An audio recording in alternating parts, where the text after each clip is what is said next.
See a bard in the corner.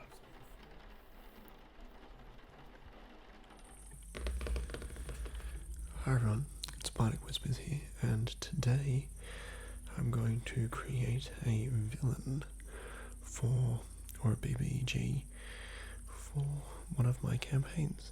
This is for a Spelljammer, plus the Astral Menagerie. But we'll also be using the Dungeon Master's Guide as well for the base of it. So, the setting that I have for Spelljammer is set more in economy and sort of power through economics, money, finance, and oppression through the same mechanics as well. So, one of the main creatures that focuses heavily on economy, merchant, and selling and buying of goods is the Mercanes. The Mercanes are a giant, so I might as well just show you what I'm talking about with those first.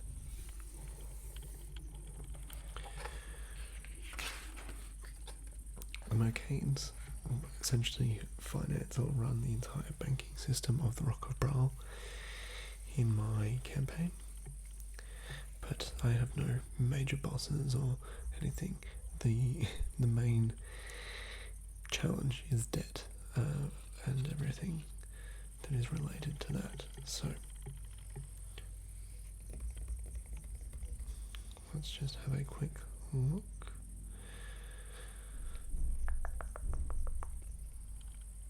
$37.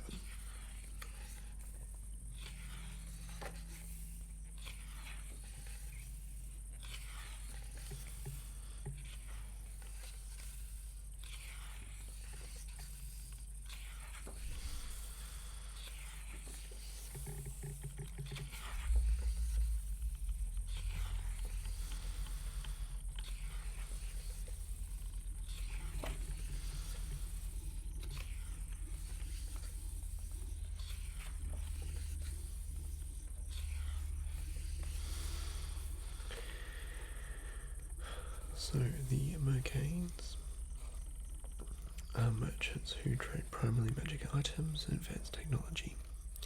They are 12 foot tall, lanky blue giants dressed in elegant robes and have elongated heads and long spindly fingers. So they have telepathy and they excommunicate people when they sort of don't want to work with them anymore, and it's from a species level known that you don't work with those, so it's really bad.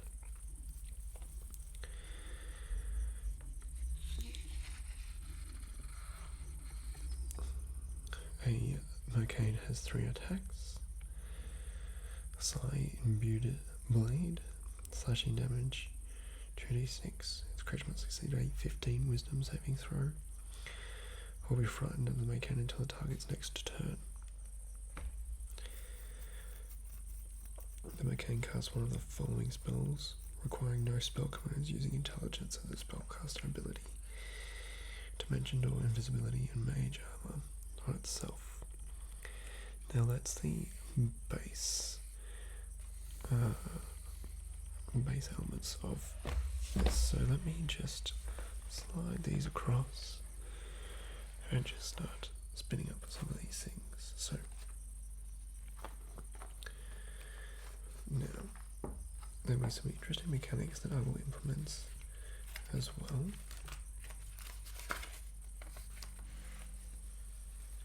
For this, well, I think they're interesting.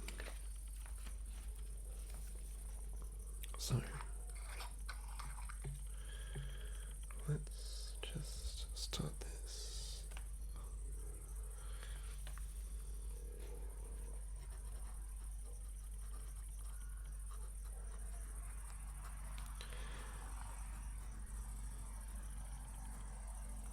Okay, villain.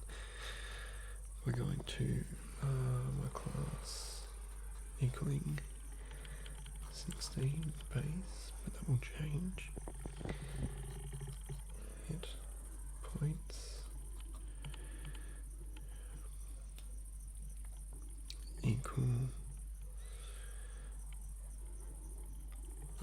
75 rather than 75.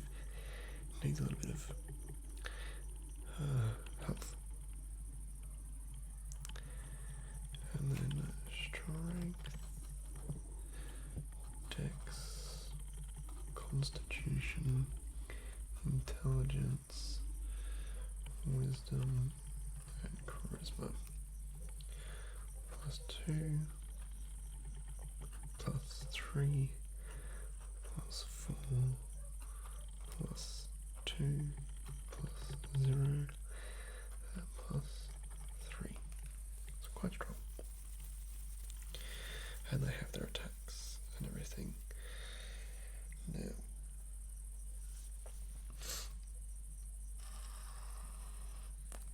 let me just fill in some of the villainy order parts. So,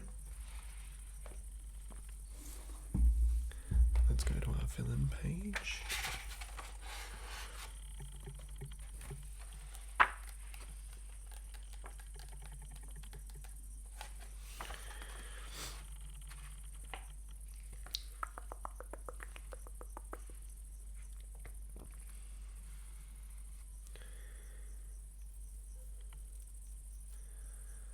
Villains, 94.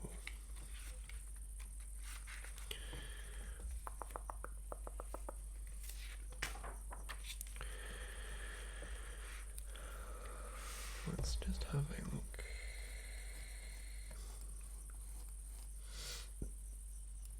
Let's have a look here. I've got a few things, but this might be some personable sort of personality pieces as well.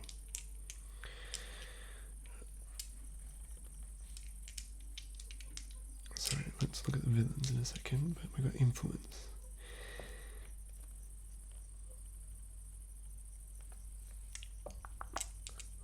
Not that. Power. So what they already have been is become the power behind the throne. Now, how do they do that? 23. Well, first, I'm using the wrong dice. Roll d12, 12 for murder.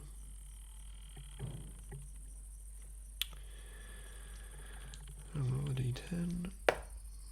9. Stabbing.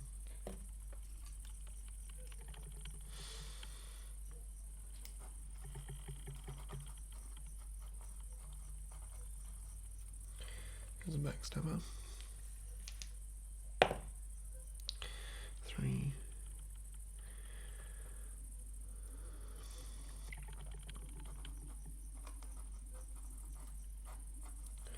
Hunting and bounty hunting. So that's fine. Torture of vice. Theft or property crime. It's probably blackmail, extortion. So what I'm talking about is that the Mercanes run all of the financial groups, backings and everything like that in town, in the Rock of Bral. This particular Mercane, well, I might call him, I don't know, something. Let's just call him Mercane at the moment. Or actually, just more specifically, let's call him the Merchant as the boss.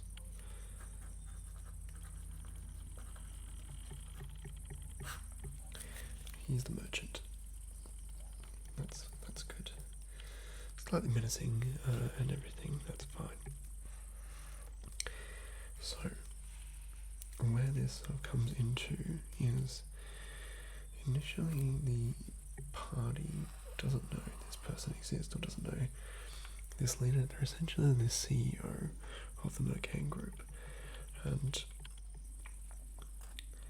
what that is going to be is they don't really get involved if something is even getting to a higher level where they need to be involved, they will use sort of backstabbing or bounty hunting or something like that, which is purchasing or hiring mercenaries to do the job, not themselves to do that, or use money to try and get their way by people selling out and backstabbing the party members.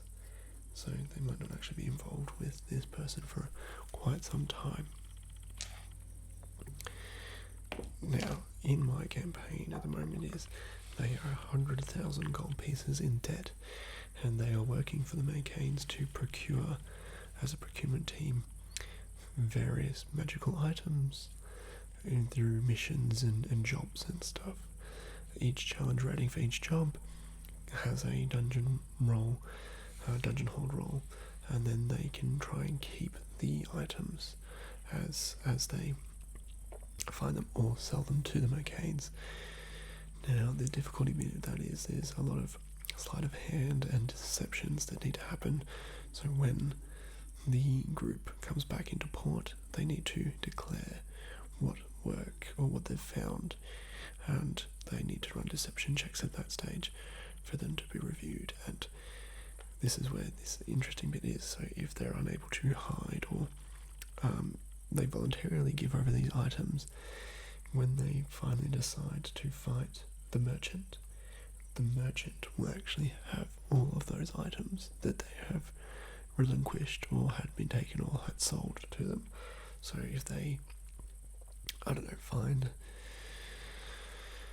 a hill giant strength belt or something like that, the merchant will be wearing it, and so it has all the items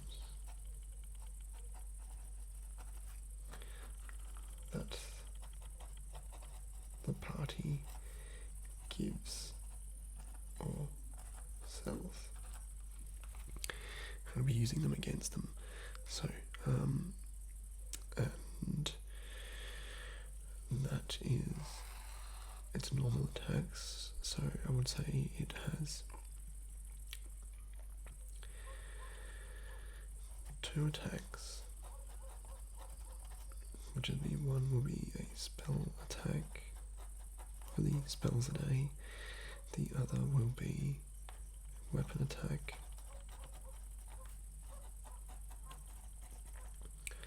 and then the next will be an item use / attack. So whether that be a potion, whether that be various other things and everything like that. So might be a fireball necklace or something like that. So I think it'd be more interesting for them to recant when and the issue when they lose or try and hide certain items and they have to give them away, to have them in a final battle come back and go, oh, we really wish we had that, or it's really powerful against them. So like a fireball necklace or 9th level spell scrolls or stuff like that, where it's just an extremely powerful thing, and everything. So as also a base as well, this Mercane, the merchant, will have +3 armor and +3 weapons. So yeah, +3 armor and +3 weapons, and they'll have various cloaks and different necklaces, jewels, enchantments and stuff.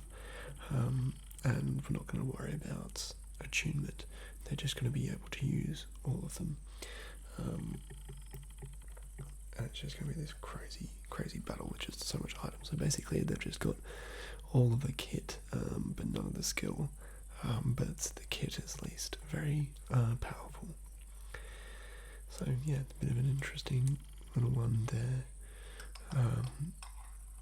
I need to figure out the mechanics of the deception, so I think it will be a sleight of hand and a combination of sleight of hand and deception at various levels, and a stealth check. So stealth to hide, I think, the items, and they can do various things to try and better hide in compartments and stuff.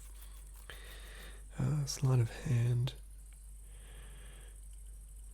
No, I think it would just be stealth, and then a deception at the claiming thing.